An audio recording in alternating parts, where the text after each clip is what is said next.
You know, how people say some people like the sound of their own voice.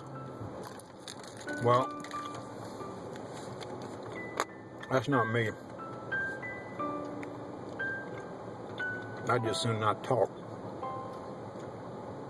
Right now I'm eating a Baby Ruth candy bar. And I think the nut got bit down on part of my tooth with it. Oh well.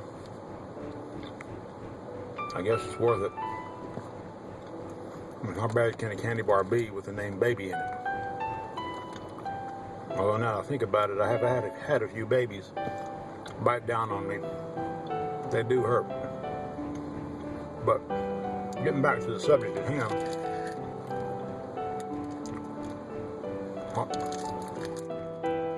some people like to hear the sound of their own voice. I remember once I was listening to a talk show, and the guy said, you know, this man's a legend in his own mind. You like to hear the sound of his own voice. The only voice I like to hear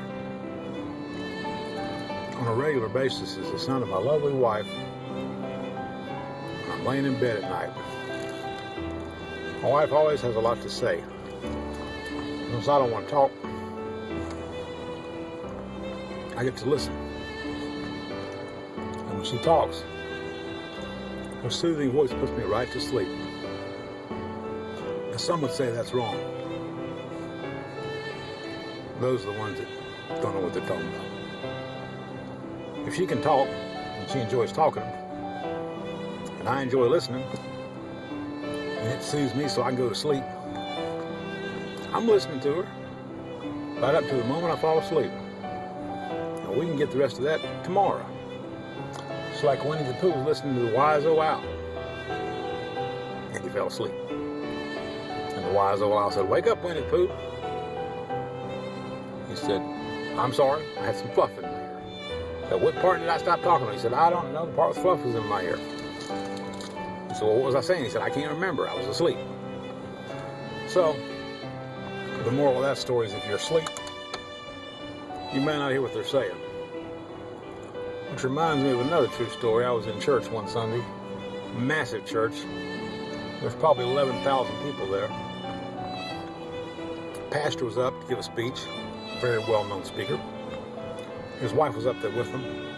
I don't know why in blankety blank women think because their husband's a preacher, they're supposed to be a preacher. They need to be a wife, a mother, and a helper. God calls them to preach, that's fine. Just to get up there and talk because your husband's a preacher is not fine. Anyway, she gets up and talks, and my gosh, she puts everybody to sleep. And I couldn't keep my eyes open, but all of a sudden I looked up and saw the pastor. And his head was hung down, and his eyes was closed, and he was sound asleep. When she finished her little speech and turned to give it back to the pastor, who was also her husband, he never moved an inch. She went over there and sat down, and now there's nobody up there. And all of a sudden, I guess somebody shook him, he jumped up. He walked up to the platform, smiled real big, and said, "Well, you've heard of praying in the Spirit? You've heard of singing in the Spirit? I was just sleeping in the Spirit." I guess that's one way to look at it. I brought a friend of mine to church once trying to help him get saved. This is a true story.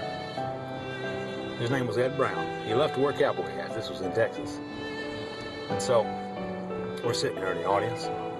He'd got fired from the job he did have, working with me. He was a painter for a school district because he wrote a love letter to one of the teachers there. I don't know if we thought we were in kindergarten or what, but this guy was in his 50s or 60s. You don't write love letters to teachers. Anyway, they fired him, but I felt sorry for him. So I got him to go with me to church. We're sitting in the church, and, probably 900 people there. Preacher's up there preaching. Preacher takes a break, pauses, just a pause in between the sentences. Some people talk too fast, some people talk too slow. Some people just as children talk at all. Well, in between one of them pauses, old Ed Brown, who's got a big old cowboy Stetson on his head, bald, he's got these cigars in his front pocket, several of them. He likes to smoke cigars. He jumps out of the audience, commences to walk down to the aisle, walk right up the steps where the preacher's at. Well, the preacher's pretty smart. He saw Ed coming. He got about halfway up the platform, and the preacher grabbed his hand. His name was Mark Hamby. Said, "How you doing, sir?" He had grabbed Mark Hamby's hand, shook his hand, said, "My name's Ed Brown. It's a pleasure to know you." And old Mark said, "Well, it's a pleasure to know you, Ed. I'm glad you came with us today." He said, "I like that hat." And old Ed said, "Would you like, I'll give you this hat." He said, "No, you can keep the hat." He said, "I wouldn't mind the hat." He said, "But now, you can keep the cigars in your pocket. I don't want those." Everybody started laughing. Well, old Ed come walking back down, and I felt like an ant. He sat me down beside me. I said, "Ed, what in the world do you think you're doing?" He said, "Well, Andy, he ran out of stuff to say. I was just trying to help him. It was embarrassing. He didn't know what to say." I just shook my head and thought, God knows all of us, and he loves all of us, and all the kind of stuff we do. Which reminds me of another story, true story. I took a friend to church one day, trying to get him saved. We're sitting there. This couple's going to get married. They're going to get up and announce their wedding plans. Well, the lady gets up. She looks like she's about 600 pounds. The guy's going to marry looks like he's about 100 pounds. My friend turns to me, and he's just as serious as he can be. He said, "He's marrying her. He's marrying her because he feels sorry for her, don't you?" I just started laughing. I said, I think he loves her." He said, "Oh, no, he couldn't love her. He just feels sorry for her." Well, I don't know what happened, but I know they got married. And so then he turned to me, the same friend. He said, "Andy, I believe when Jesus comes back, he's going to do it when we're all in church. What do you think about that?" I want to say, I think you're an idiot. But I said, in case you didn't realize it, there's different service times in different parts of the world. And I got to sign out. Oh, that's so cute.